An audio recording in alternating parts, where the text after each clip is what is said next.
Africa remembers. It remembers footsteps that walked in truth and shadows that hid behind greed. Long before tall buildings and paved roads, the land listened to human actions. This is one story the land of Africa refused to forget.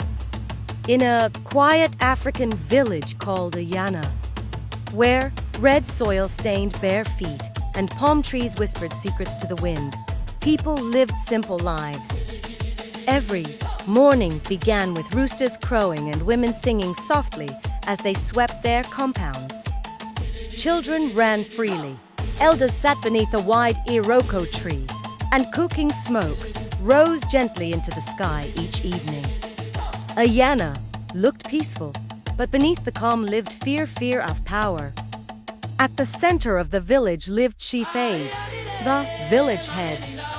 He was a tall man with a heavy voice and cold eyes. When he listened, when he passed, heads bowed. Even the elders lowered their voices around him. Many believed he was chosen by the ancestors, but deep inside, some villagers knew his power came from control and silence, not honor. At the far edge of Ayana lived a poor widow named Mari and her only son, Daro. Their small hut leaned slightly, its roof patched with old zinc that rattled whenever the wind blew. Life had been hard on them for years. Mari's husband had died during a hunting trip near the forest. His body was brought back late at night, and the matter was closed quickly. No one asked questions. In Ayana, questions were dangerous. Mari worked harder than most women. She farmed under the hot sun, washed clothes for others, and often slept hungry so her son could eat. Daro was quiet, not weak, but observant. He noticed things others ignored. He noticed strangers meeting Chief Aid at night. He noticed how the sacred land behind the village, land meant for the ancestors, was being quietly touched and marked. Money had entered Ayana, and with it came fear and silence. One night, while the village slept, fire broke out near the sacred land. Flames rose high, painting the sky red. People ran out shouting, carrying buckets and calling names. By morning, the fire was gone, but something worse remained. A stranger lay dead near the forest path, his body stiff, his eyes wide open as if still asking why. Fear entered every home. Elders gathered in haste. Whispers filled the air. The sacred land had been insulted. Blood had touched forbidden soil. Someone had to be blamed. Before anyone could speak sense, Chief Aid stood and pointed his finger. "It is Mari's son," he said calmly.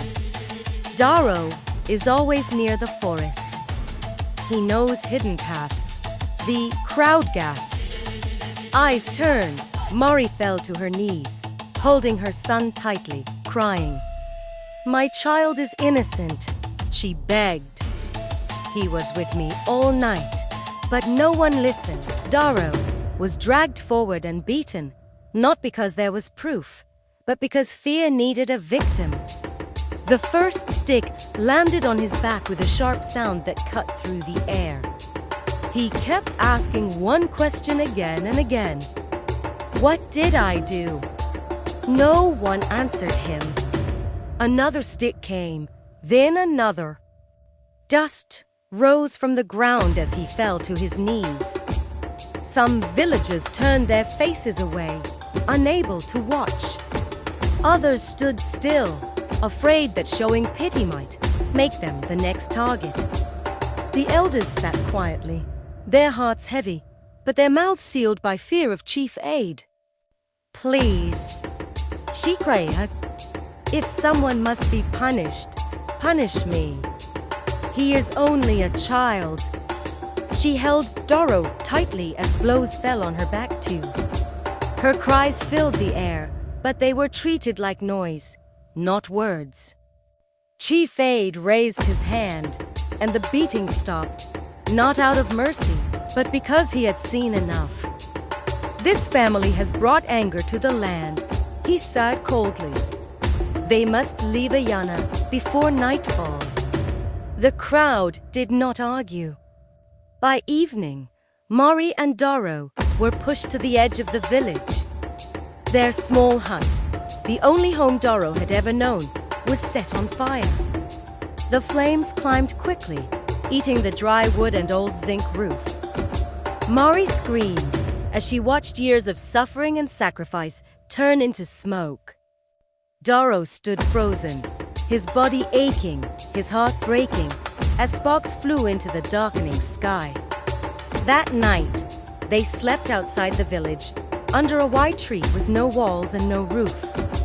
The night was cold. Insects buzzed around them.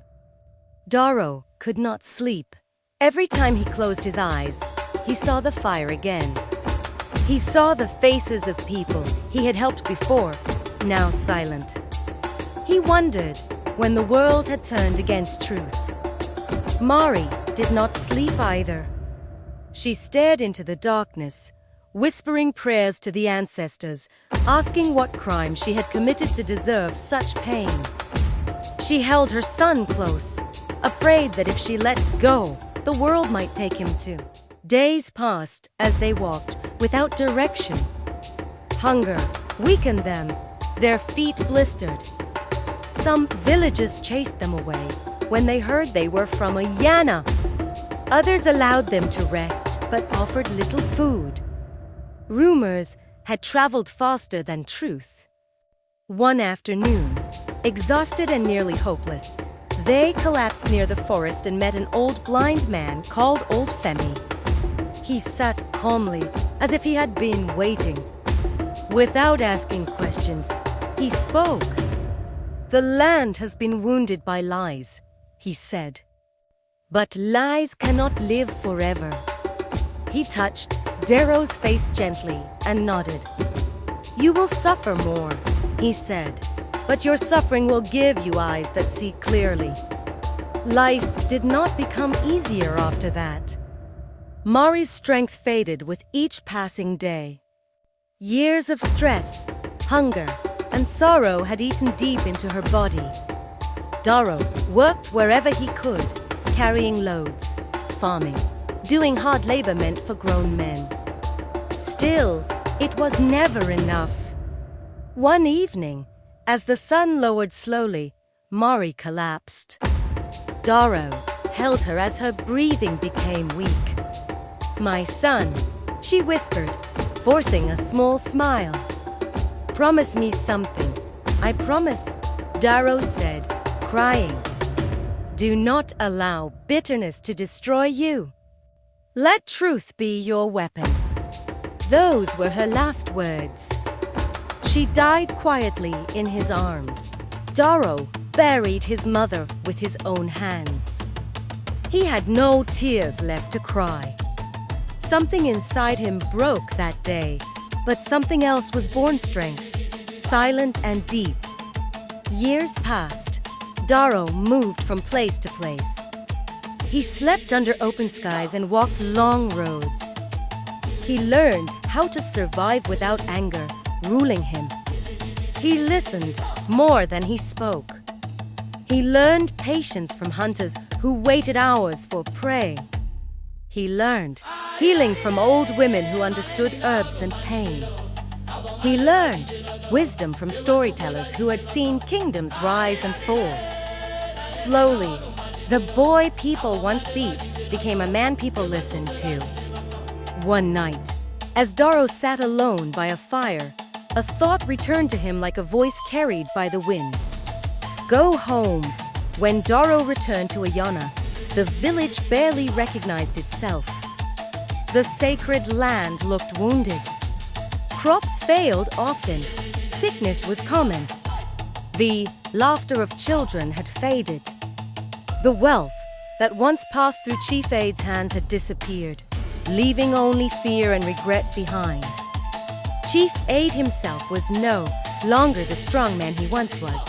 His steps were slow.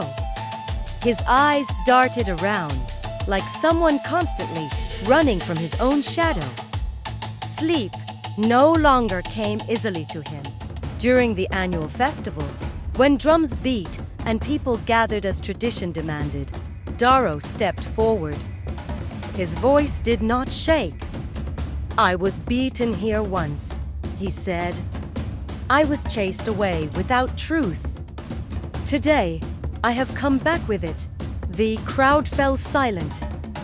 Daro spoke slowly, carefully, revealing everything the secret deals. The greed, the lie that destroyed his family. With each word they grew. Elders looked at one another. Murmurs spread like fire through dry grass. Chief Aid tried to speak, but his voice failed him. His legs gave way, and he fell to the ground, crying openly before everyone. "I lied," he confessed. "I sold the land. I caused the death. I blamed the innocent." A deep silence followed. This time, no one defended him. The elders removed Chief Aid from power. The sacred land was returned to the people. The strangers disappeared.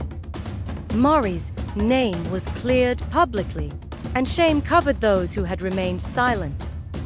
Daro was asked to lead. He did not rule with anger. He ruled with memory.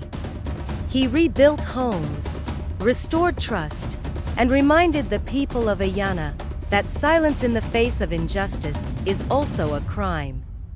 And every year, when the festival returned, Daro stood beneath the Iroko tree and said the same words, slowly, so no one would forget. Africa is patient, but Africa never forgets.